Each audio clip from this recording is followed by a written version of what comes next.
Alors, bonjour à tous, shalom, shalom, shalom, peuple de Dieu. Ce matin, nous allons essayer de comprendre les attributs de la miséricorde de Dieu. Est-ce que vous voyez? Qu'est-ce qu'un attribut? Un attribut de Dieu est ce qui est propre de Dieu, ce qui est vrai de Dieu. C'est ce que Dieu a révélé aux hommes sur ce qui est vrai de lui. Voilà les attributs de la miséricorde de Dieu. Pour étayer notre enseignement ce matin, nous allons prendre Exode 34, versets 6 à 8. Oui, la version que je vais lire n'est pas la version Louis II, mais l'idée principale y est. Jéhovah passait devant lui et proclamait: Jéhovah, Jéhovah, Dieu miséricordieux et compatissant, lent à se mettre en colère et abondant en amour fidèle et en vérité. Il témoigne de l'amour fidèle à des milliers et pardonne la faute, la transgression et le péché, mais en aucun cas il ne laisse le coupable impuni, faisant venir la punition pour la faute des pères sur les fils et sur les petits-fils, sur la 3e génération et sur la 4e génération. Au verset 8, on nous dit: Aussitôt, Moïse s'inclina jusqu'à terre et se prosterna. Donc, Moïse s'inclina pour l'adorer. Vous voyez? Déjà, le Talmud, c'est un livre juif, de la loi juive qui est lié intimement à la Bible, trouve 13 attributs de la miséricorde de Dieu. Vous voyez? Ainsi, dans la Bible, nous découvrirons, nous aussi, les 13 attributs de la miséricorde de Dieu. Comme vous savez, Dieu est infini et nous sommes limités dans notre connaissance à le découvrir. Nul ne peut connaître Dieu. Il a créé les cieux et la terre, les eaux et tout ce qu'elles renferment. Ça, nous le savons bien, nous le voyons bien. Ce sont des preuves palpables. Et donc, je me pose la question de savoir comment il a fait tout cela. Waouh! Et c'est là où ma connaissance s'arrête. Vous comprenez? Et c'est encore là où je deviens infiniment petit devant Dieu.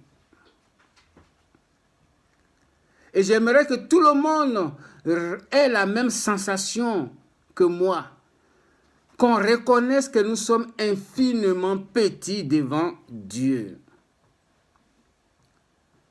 Ceci dit, Dieu communique ses attributs pour nous aider. Alors, j'aimerais vous envoyer à réfléchir. Pensez un instant aux problèmes du monde qui vous attriste, ou à un problème particulier dans votre vie. Pensez au plus gros problème, si possible, qui vous assaille. Moi, je prendrais par exemple la pandémie du Covid-19. C'est un exemple concret que nous vivons aujourd'hui. Ou les problèmes des personnes qui vivent dans la précarité. Ou alors même des enfants qui vivent des souffrances atroces dues soit à la maladie, soit aux problèmes dans le foyer, soit à la guerre, soit à la famine. À propos de maladie, nous avons un cas très important pour lequel nous prions tous les jours.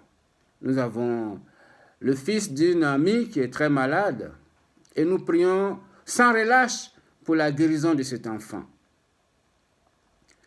Pensez aussi à une famille ou alors Une famille que j'ai dit qui est dans une faillite financière.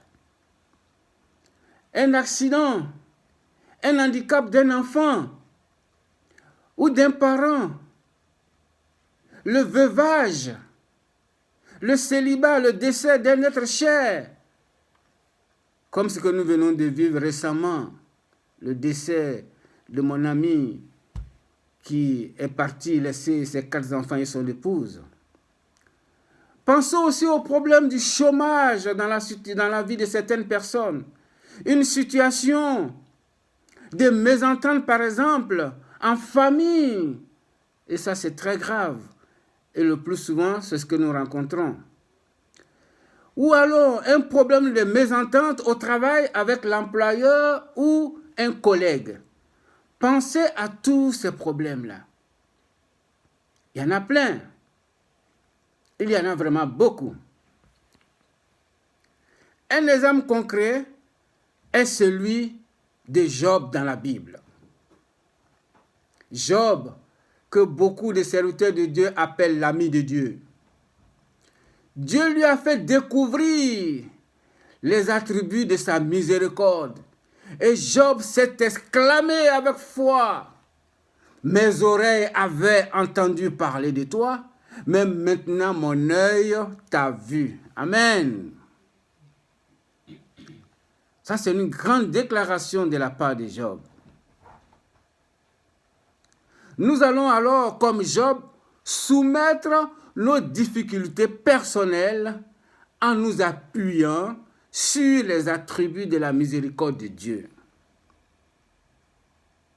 Toi qui m'écoutes, j'aimerais pouvoir te montrer comment ta perception de Dieu va t'aider à résoudre tes problèmes, ou du moins savoir faire face. Voilà comment ça marche. Voilà comment ça marche. Je vais vous le dire. Dieu est immuable. Ça, on le sait tous. Dieu ne change pas. Jésus-Christ est le même hier, aujourd'hui et éternellement, n'est-ce pas? Dieu a aidé tous les patriarches. Moïse, Abraham, Jacob, Joseph, David. Dieu a résolu mon plus grand problème. Amen. Quel est ce plus grand problème que Dieu a résolu? Le problème du péché. Amen ou pas amen? Amen. Il a envoyé son fils Jésus-Christ pour ôter mon péché et me donner la vie éternelle. Merci Dieu. Je t'adorerai pour toujours pour cela. Dans l'Apocalypse, nous savons comment il va régler la fin du monde. Ce même Dieu qui a aidé tous les gens avant moi est en train de m'aider aussi. Il est capable de t'aider toi aussi, toi qui m'écoutes, toi qui me regardes ce matin. Voici pourquoi la Bible a raison. Il faut la lire pour voir comment Dieu a aidé les gens avant nous. Est-ce que vous voyez? Ça, ce n'est que le premier attribut. Dieu est immuable. Deuxième attribut, Dieu est sage. Comment voulez-vous que celui qui a fait les cieux avec intelligence ne puisse pas être sage? Car sa miséricorde dure à toujours. C'est ce que nous dit un psaume. Nous prêchons la sagesse de Dieu mystérieuse et cachée, que Dieu, avant les siècles, avait prédestinée pour notre gloire. Donc, Dieu est sage. Vous voyez? La sagesse de Dieu veut dire que Dieu agit avec intelligence. Il a un objectif clair et très clair.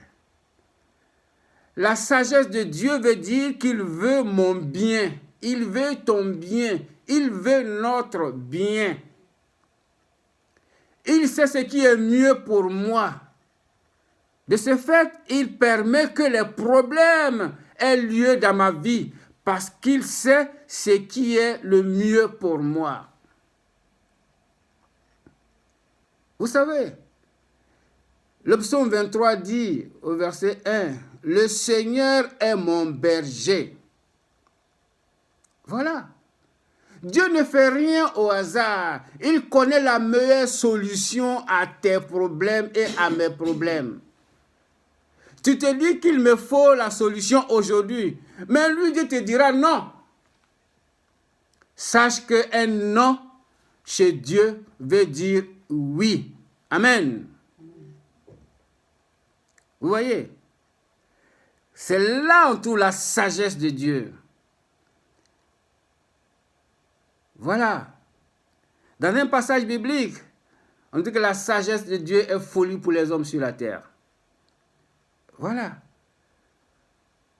Maintenant, nous allons aller au troisième attribut qui est très très important aussi à écouter, que Dieu est juste. Vous voyez, Dieu est juste. Car l'Éternel est juste, il aime la justice. Les hommes droits contemplent sa face. C'est ce que nous dit un psaume. Il rend à l'homme selon ses œuvres. Vous comprenez? Il rétribue chacun selon ses voies. Vous voyez? Ça, c'est ce qu'a dit notre ami Job, sur qui nous prenons exemple pour que les attributs de Dieu puissent nous aider à résoudre nos problèmes. Dieu est juste. Il ne se trompe pas. Pourquoi ne pas aller vers lui et nous abandonner à lui, car il est le bon berger? Comme je vous l'ai dit, chez lui, un oui est égal à un non, et un non est égal à un oui. Amen. Quatrième attribut de Dieu, c'est que Dieu est omnipotent. Dieu est omnipotent. Il est tout puissant. La preuve, dans Genèse 1:1, on nous dit qu'il a créé au commencement les cieux et la terre. Elohim créa. Voici sa force et sa puissance. Beaucoup de gens lisent la Bible et connaissent l'histoire de l'ange Gabriel quand il a rencontré Marie. L'ange Gabriel rencontre Marie et dissipe son doute en lui disant, « La puissance du Très-Haut te couvrira de son ombre, et tu enfanteras un fils saint. Il sera appelé Fils de Dieu. » Il dit encore à Marie et sa cousine Élisabeth, celle qu'on appelle la stérile, est enceinte de 6 mois. Waouh! Car rien n'est impossible à Dieu. Ma question ce matin, sur ce quatrième attribut, c'est celle-ci. Dieu est-il capable de résoudre ton problème? Oui. Dieu est tout puissant, rien ne lui est impossible. Penses-tu que ton problème est trop complexe pour que Dieu ne trouve point la solution? Non, pour Dieu, ce n'est rien. Une autre chose très importante. Dieu aurait-il pu éviter ce problème qui t'assaille dans ta vie?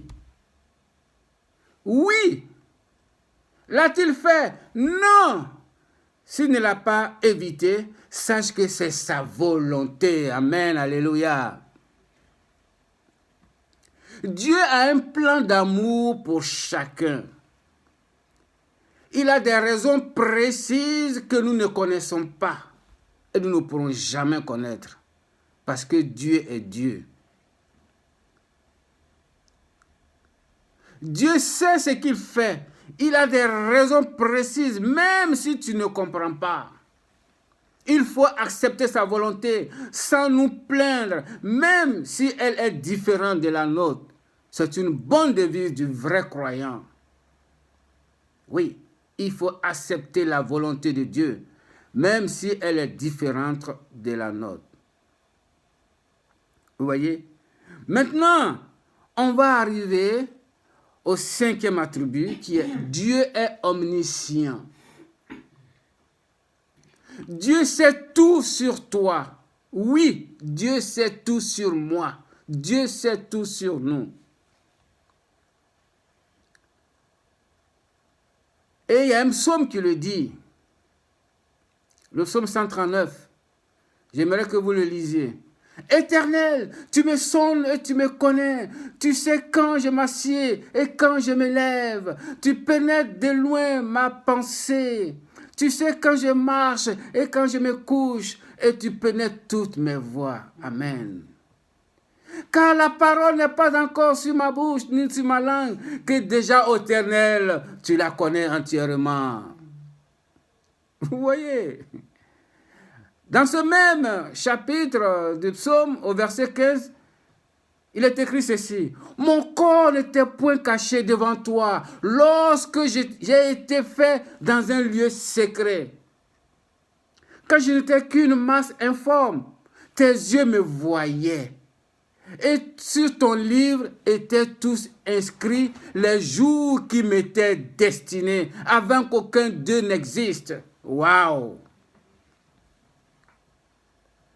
Est-ce que Dieu connaît avec précision chaque détail de ta vie? Oui! Est-ce qu'il connaît les sentiments que tu as à l'égard de tes problèmes? Oui! Est-ce qu'il connaît tes chagrins, tes peines, ta déprime, tes peurs? Oui! Encore mieux, est-ce qu'il connaît la solution à tes problèmes? Oui! Connais-tu les limites du supportable dans ta vie? Oui! Voilà. Dieu connaît tout ça. Encore mieux, Dieu connaît-il la solution à tes problèmes? Oui!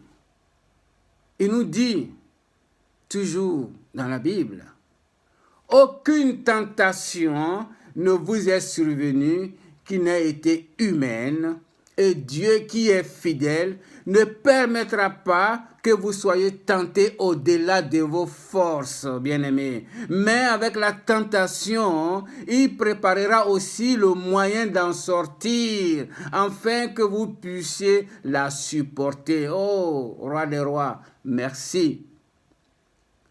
Dieu connaît tout sur toi. Dieu connaît tout sur moi. Dieu connaît tout sur nous. Tes tentations, tes problèmes, tes souffrances. Dieu connaît tout. Voyez, Dieu est omniprésent. Et ça, c'est le 6e attribut. Dieu est omniprésent.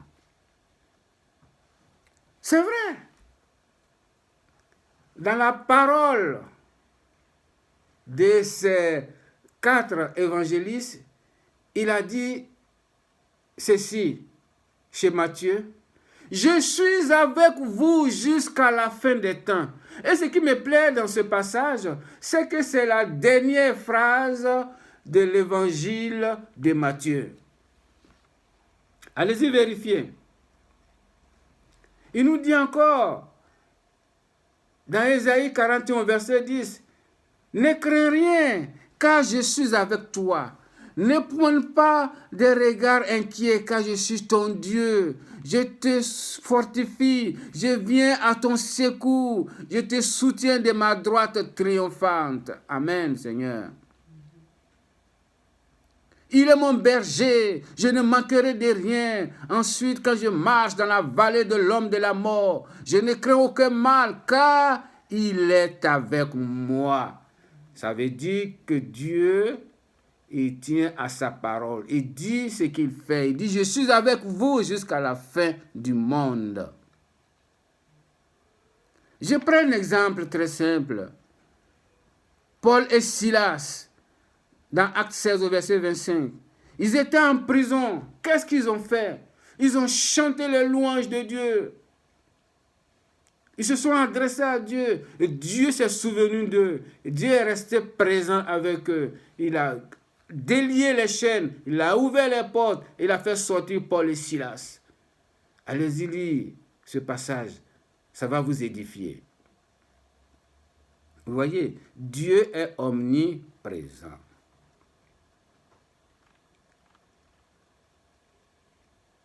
Le 7e attribut est que Dieu est souverain. Amen. Il dit ce qu'il fait ce qu'il dit. Dieu ne reçoit d'ordre de personne. Voilà. Il nous dit, arrêtez et sachez que je suis Dieu. Je domine sur les nations. Je domine sur la terre. Vous voyez, écoutez ceci. Même si vous croyez que c'est cruel. Dans Amos 3, verset 6, verset 6b, arrive-t-il un malheur dans une ville ou dans un pays sans que l'Éternel en soit l'auteur? Mais voilà. Regardez ce qui se passe en Côte d'Ivoire. Notre beau pays. Vous voyez? C'est triste. Mais il faut le dire. Dieu sait tout cela. Encore plus grave. Pensez aux tours jumelles. Faisons un peu, comment dirais-je, retournons un peu quelques années en arrière. Les tours jumelles de New York. Vous allez me dire, oui, mais beaucoup de gens sont morts. Mais laissez-moi vous dire, ceux qui sont morts sont infiniment petits devant ceux qui n'ont pas été au travail ce jour-là. Parce que Dieu les a épargnés, ceux qui n'ont pas été au travail ce jour. Je vais dire par là, vous allez me dire, mais c'est méchant, ils sont morts, ils sont innocents. Non, non, Dieu sait ce qu'il fait. La Bible nous dit, la sagesse nous dit, que le salaire du péché, c'est la mort. Je veux dire par là que ceux qui sont partis et qui sont morts, Dieu sait le rapport qu'ils ont avec lui. C'est cruel, comme je vous ai dit, mais c'est une vérité. Je dis c'est une vérité parce que ceux qui n'ont pas été travaillés ce jour-là sont vraiment nombreux par rapport à ceux qui sont partis. Et voilà. Dieu contrôle tout. Même le jour de notre malheur et de notre mort, Dieu contrôle tout. Car l'Éternel, le Très-Haut, est redoutable. Il est un grand roi sur toute la terre.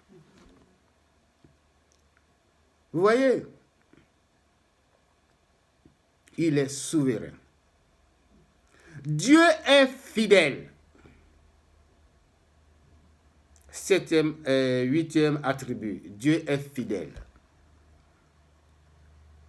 Il a même dit cela à Josué. Quand il a remplacé Moïse dans leur marche vers Canaan, Dieu leur a dit, de toutes les bonnes paroles que l'Éternel avait dites à la maison d'Israël, aucune ne resta sans effet. Toutes s'accomplirent. Waouh! Dieu est fidèle. Voilà. Je vous ai dit tout à l'heure, il fait ce qu'il dit ce qu'il fait. C'est ça Dieu. Car pour ce qui concerne toutes les promesses de Dieu, c'est en lui qu'est le oui. C'est pourquoi encore l'Amen par lui est prononcé par nous à la gloire de Dieu. Ah Dieu, nous ne savons pas ce que tu fais. Ne t'en fais pas, je suis fidèle, je te guide, il nous dit. Vous voyez? Alors, si Dieu est fidèle, c'est que Dieu est vérité. Nous allons maintenant dans le 9e attribut. Dieu est vérité. Dieu ne ment jamais. Il nous l'a dit dans Tite 1, verset 2. Dieu dit ce qu'il fait ce qu'il dit. Il nous dit qu'il est le chemin, la vérité et la vie. Dans l'évangile de Jean. Car ta gratuité est grande jusqu'aux cieux et ta vérité jusqu'aux nues. Dieu est vérité. Nous irons maintenant dans le 10e attribut. Dieu est éternel. Alléluia. Le Dieu d'éternité est un refuge et sous ses bras éternels est une retraite. À la lumière de l'éternité, mon problème actuel est infiniment petit. Mais oui, il nous a dit dans un passage que regarde Seigneur, si je suis sur le chemin qui ne m'envoie pas vers toi, si je suis un faux chemin, Seigneur, et amène-moi sur la voie de l'éternité. Si je ne me trompe pas, ça doit être dans le psaume 139. Maintenant, nous parlerons de l'attribut de Dieu qui vient nous dire que Dieu est amour. Dieu est amour. Dieu est amour. 11e attribut. Dieu t'aime et veut te communiquer son amour dans tes problèmes. Bien-aimé, Dieu t'aime et veut te communiquer son amour dans tes problèmes. Car j'ai l'assurance que ni la mort, ni la vie, ni les anges, ni les dominations, ni les choses présentes, ni les choses à venir, ni les puissances, ni la hauteur, ni la profondeur, ni aucune autre créature ne pourra nous séparer de l'amour de Dieu manifesté en Jésus-Christ notre Seigneur. Amen. Dieu est amour. C'est ça. C'est ça, Dieu est amour. 12e attribut. Dieu est bon. Et penses-tu, ô toi homme, qui juge ceux qui commettent de telles choses, et qui les fait, que tu échapperas au jugement de Dieu? Non.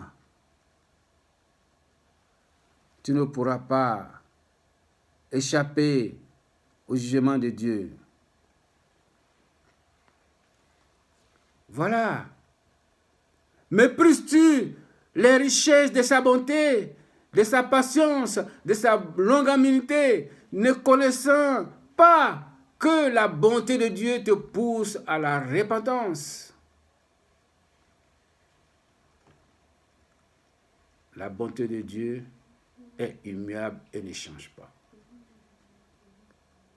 13e attribut, Dieu est saint. Amen. Il veut que nous soyons saints comme lui, que nous soyons purs comme lui. Les Juifs criaient l'un à l'autre et disaient, Saint, Saint, Saint est l'Éternel des armées. Et en permettant les problèmes qui existent dans ma vie, Dieu a fait ce qui est juste. ce qui correspond à sa volonté. Dieu ne fait aucune erreur et ne fait jamais rien au hasard. Il est saint, il est parfait, il a absence de tout mal en lui, donc ce qui permet dans ma vie correspond à sa sainteté. Voilà Dieu et ses attributs. Il est le rémunérateur de tous ceux qui le cherchent. Bien-aimés, les attributs de Dieu nous aident à comprendre que le droit le plus fondamental est de connaître Dieu et connaître son Fils Jésus-Christ, crucifié et mort volontairement pour nous. Les cieux racontent sa gloire. Le jour en instruit un autre jour. La nuit donne connaissance à une autre nuit. C'est pas merveilleux ça? Voici les merveilles de Dieu. Bien-aimé, quelle est ton épreuve dans ta vie? Quelle est ton épreuve? Résous-le au travers de l'omnipotence, l'omniscience, l'omniprésence, la sagesse et la créativité de Dieu. Résous-le au travers des attributs de sa miséricorde. Bien-aimés, que la grâce du Seigneur Jésus-Christ, l'amour de Dieu le Père et la communion du Saint-Esprit soient avec vous tous. Soyez bénis. Jésus revient bientôt. Ne l'oubliez pas. Amen.